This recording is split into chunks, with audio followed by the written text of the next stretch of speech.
Hello everybody and welcome back to another EDH gameplay on this channel. Before I introduce our fighters this evening, I'd like to make a shout out again for Kaiju Cards in Trier, Germany for providing a great place for us where we can play our TCGs. I am back with my Kroxa Titan of Death's Hunger deck, which focuses on making my opponents discard so they don't have any interaction in hand when I want to win with one of my risky infinite combos. Christopher brings his Karona False God Group Hug deck again to use a lot of politic cards and his own commander to make his opponents fight against each other and leave him alone. Tuan is playing his Elminster Super Friends deck, which focuses on scrying a lot, discounting his instant and sorcery spells, and abusing a lot of planeswalkers to generate a lot of value. Robin is new to this channel and is playing his Isshin 2 Heavens as one deck, and it's clear from the commander itself that this deck is focused around attack triggers. So I'd say let's jump right into the game.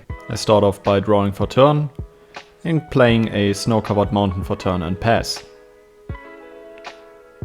Christopher plays a Vivid Creek with 2 charge counters on it. Tuan draws, plays a Plains and an Esper Sentinel. Robin draws and plays a Bloodfell Caves and gains a life. I draw, play a Swamp and pass the turn. Christopher untaps. He removes the charge counter to add a green and casts a Birds of Paradise. He plays a mountain for turn. In his end step, I flash in Orcish Bowmasters and I target Esper Sentinel. Make an army token. Tuan plays a new Benalia, scries 1 to the bottom and passes the turn. Robin plays a Lawhold Campus. I untap. I play Swamp. And I swing my Orc army and my Orcish Bowmasters at Christopher. And in my second main, I tap 2 mana to cast a Demonic Tutor. I search my library while I pass the turn. Christopher plays another mountain, taps 4 to cast a Girapur Orrery. So we can all play additional lands each turn, and if we don't have any cards in hand, we draw 3 in our upkeep. Second land is a Swamp for turn, and then he passes the turn. Tuan untaps, draws. He plays an island and another island and follows it up with 4 mana for an Arena Rector. This is the point where we realize that Tuan is playing a Super Friends deck. Robin taps 2 to cast a Swiftfoot Boots and follows it up with a Tormod Script. In his end step I cast a Corrupted Conviction, sacrificing my Orc army to draw 2 cards. I draw 2 and go to my turn. I draw for turn. I play a mountain for turn. And I cast my Waste Knot. I tap another 2 to cast my commander Kroxa. Everybody has to discard a card, and if they discard a land card, or if they can't, they lose 3 life. Christopher discards a non-creature non-land, Tuan does the same, and Robin discards a creature card. So I make a zombie, and I get to draw 2 cards. I need to discard for my turn, and I discard a Faithless Looting. Christopher untaps. Christopher plays a Forbidden Orchard for turn, and for 3 mana he casts a Manalith. He also casts a Farseek, and while he searches for a Plains card, he passes the turn. Tuan untaps, draws, and for 2 mana he casts a Reality Chip. He taps 2 more mana to foretell a card. Robin untaps, draws for turn, and sadly didn't find a land, so he passes the turn. I untap, draw for turn, I tap 3 mana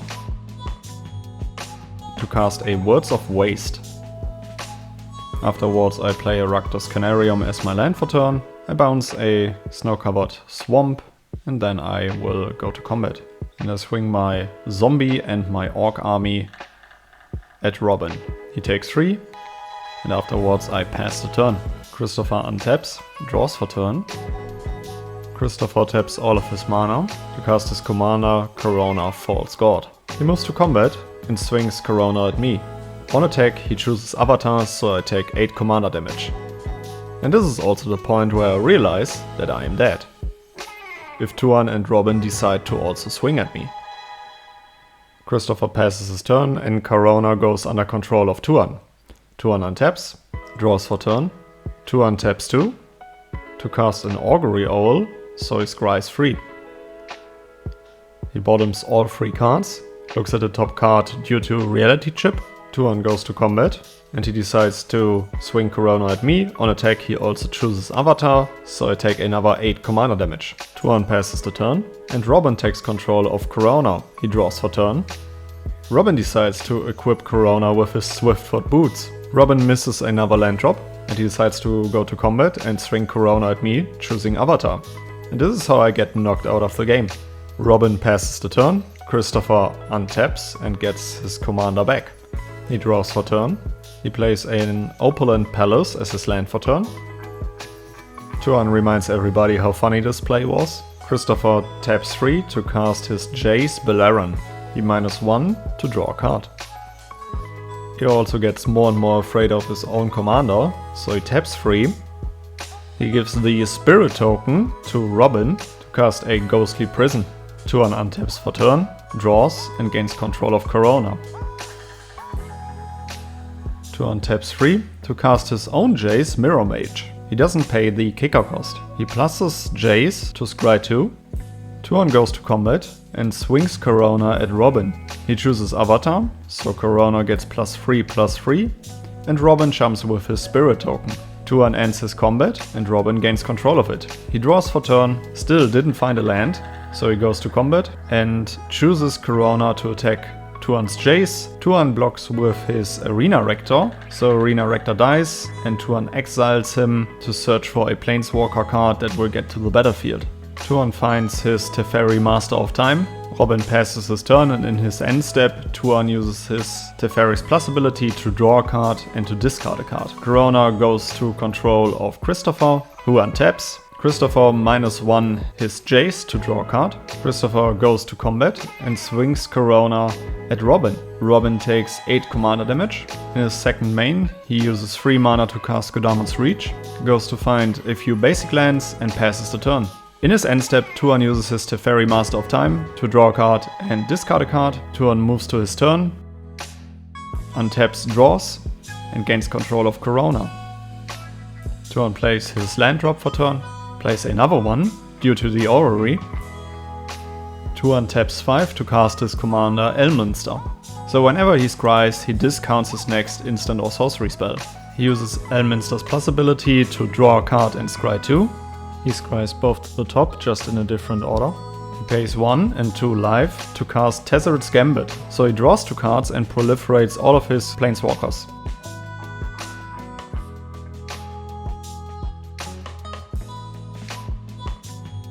Tuan pluses his Teferi to draw a card and discard a card. He draws a card due to his Jace's 0 ability, draws a land, so he doesn't lose any loyalty. He moves to combat and swings Karona at Robin. Robin takes another 8 commander damage, goes to a total of 16. Tuan passes the turn, so Karona goes under control of Robin. Robin draws, and again didn't find a land. Robin goes to combat and attacks Teferi, Master of Time, so Tuan blocks with his Owl. Damage happens, the Owl dies, Robin needs to discard, and in Robin's end step, Tuan uses his Plus ability on Teferi to draw a card and discard a card. Christopher untaps and gains his commander back. Christopher plays a land for turn. After that, he moves to combat and swings Karona at Robin. In response, Robin sacrifices his Torment Script to exile Tuan's graveyard. Karona deals another 8 commander damage, so Robin also dies due to commander damage from Karona. Christopher minuses his Jace to draw a card, which also kills his Jace. Christopher taps 4 to cast Kit Kanto, Mayhem Diva. So on ETB he creates a citizen token. This is the point where we realize that Swiftfoot boots aren't in the game anymore. In Christopher's end step, Tuan draws a card and discards a card due to Teferi. Then he goes to his turn, untaps, takes control of Karona. He draws for turn, plays a land. Tuan pluses his Jace to scry 2. He scries 1 to the top and 1 to the bottom. He already has a discount of 2. He taps 2 to cast an Omen of the Sea, so he scries 2 and then draws a card. He draws the card on top and he bottoms the other card. His scry counter goes up to 4. Remember that he keeps looking at the top of his library due to his reality chip. And for 2 mana he casts a Farewell. He chooses creatures, artifacts and enchantments. This happens and exiles all of Christopher's board. Tuan also loses a few creatures and enchantments, but he keeps his Super Friends army of Planeswalkers. Karona goes to his command zone. Tuan casts a Sensei's Divining Top. Tuan pluses Teferi to draw a card and then discard a card.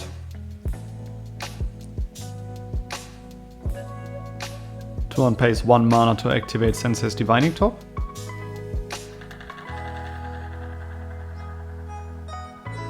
For 1 mana he casts a Soul Ring. He uses the -3 ability on Elminster to reveal the top card of his library. He reveals a Urza Assembles the Titans, so he gets to create 5 2/2 Fairy Dragon tokens. He exiles his Saga. Tuan passes the turn and Christopher untaps. He draws for turn. Christopher taps all of his lands, so he's able to recast his commander, but he also has to tap his Forbidden Ore card, which gives Tuan a 1/1 spirit. Christopher still tries and attacks Tuan with Karona. On attack he chooses Avatar, and Tuan uses the spirit token to block. Tuan again uses his loyalty ability on Teferi to draw a card and discard a card. He goes to his turn and untaps, gains control of Karona. He draws for turn. Tuan taps 1 mana to activate Sensei's Divining Top, to look at the top 3 and rearrange them. He scries 2 due to his Jace.